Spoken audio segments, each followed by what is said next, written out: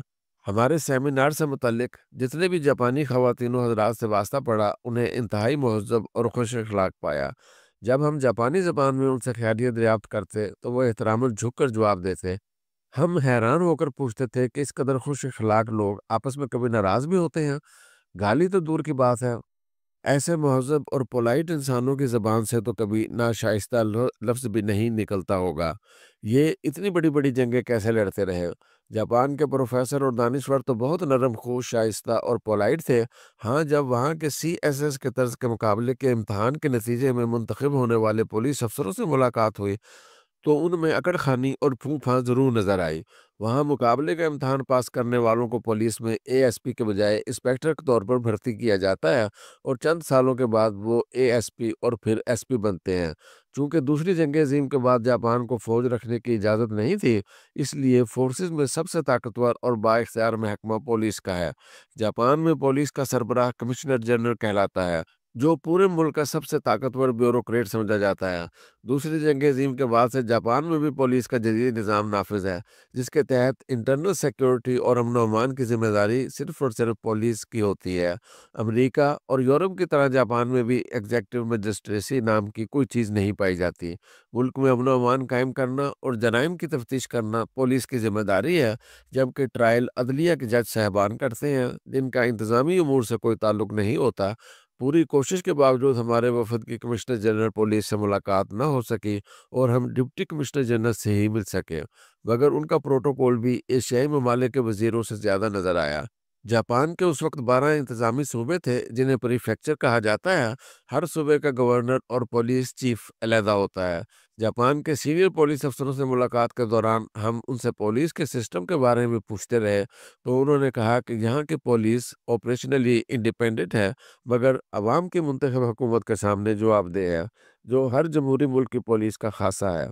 ترقی یافتہ ملکوں کی طرح جاپان میں بھی پولیس کو اس قدر آپریشنل آزادی حاصل ہے کہ امن و امان کے کسی ایشو پر پولیس کمشنر اگر وزیر اعظم کے کسی حکم سے اختلاف کرے اور اسے خلاف قانون یا نامناسب سمجھ کر اس پر عمل نہ کرے تو قوم اور میڈیا پولیس کمشنر کا ساتھ دیں گے، مگر یہ اس لیے ہے کہ پولیس نے اپنے طرز عمل سے عوام کے دلوں میں اپنے لیے گڈ ول بنائی ہے۔ اگر ان کا طرز عمل بھی حکمرانوں کے ذاتی نوکروں والا ہوتا اور وہ ہر غیر قانونی حکم پر آنکھیں بند کر کے عمل کرتے تو قوم اور میڈیا کبھی ان کے ساتھ کھڑے نہ ہوتے۔ ہمارا جاپان کا دورہ اس وقت شروع ہوا تھا جب پاکستان نے تازہ تازہ ایٹمی دھماکے کیے تھے۔ ہمیں اسلام آباد میں بریفنگز کے دوران کہا گیا تھا کہ چونکہ جاپان واحد ملک ہے جو 1945 میں ایٹم بم کی ہلاکت آفرینیوں کا شکار ہوا تھا، اس لیے جاپانی اس معاملے میں بہت حساس ہیں، لہٰذا آپ وہاں ایٹمی دھماکوں کا زیادہ ذکر نہ کیجیے۔ ہم تو ہدایات پر عمل کرتے ہوئے ایٹمی دھماکوں کا ذکر سے گریز کرتے رہے، مگر کئی بار ایسا ہوا کہ لیکچرز میں وقفوں کے دوران یا آتے جاتے جب کسی جاپانی پروفیسر یا دانشور کو پتہ چلتا کہ ہمارا تعلق پاکستان سے ہے تو وہ خاص طور پر ہمارے پاس آتے، ایٹمی قوت بننے پر مبارکباد دیتے اور خاص طور پر یہ بھی کہتے کہ اگر 1945 میں ہمارے پاس ایک بھی ایٹم بم ہوتا تو کوئی ملک ہمارے شہریوں پر ایٹم بم گرانے کی جرات نہ کرتا اور ہم انسانی تاریخ کی سب سے بڑی جارحیت سے محفوظ رہتے۔ اس وقت توقیر احمد صاحب جاپان میں پاکستان کے سفیر تھے، جو پرائم منسٹر آفس میں ہمارے کولیگ رہے تھے۔ انہیں پتہ چلا تو انہوں نے ایک دن کھانے پر مدعو کیا۔ گفتگو شروع ہوتے ہی انہوں نے بتایا کہ ایٹمی قوت بننے کے بعد پاکستان کی عزت اور اہمیت میں بہت اضافہ ہوا ہے۔ ہمیں خدشہ تھا کہ جاپانی حکومت کچھ ناراضگی کا اظہار کرے گی، مگر یہ لوگ بھی اب بھارت اور پاکستان کو بالکل برابر کا درجہ دینے لگے ہیں۔ چند روز پہلے یہ بھارت کے ساتھ کوئی معاہدہ کرنے لگے تو انہوں نے ہم سے رابطہ کر کے پوچھا کہ پاکستان کو اس پر کوئی اعتراض تو نہیں۔ یہ یاد کر کے بہت دکھ ہوتا ہے کہ جنرل مشرف اور اس کے ناعاقبت اندیش ٹولے نے حکومت پاکستان کو اس عظیم کامیابی کے ثمرات سمیٹنے سے محروم رکھا اور کشمیر کا مسئلہ ایک بہتر انداز میں حل کرنے کا تاریخی موقع ضائع کر دیا۔ وہ بغیر تیاری کے اور نتائج کا اندازہ کیے بغیر کارگل پر چڑھ دوڑے اور پاکستان کو عالمی برادری میں غیر معمولی تنہائی اور سبکی کا سامنا کرنا پڑا۔ میزبانوں نے ہمیں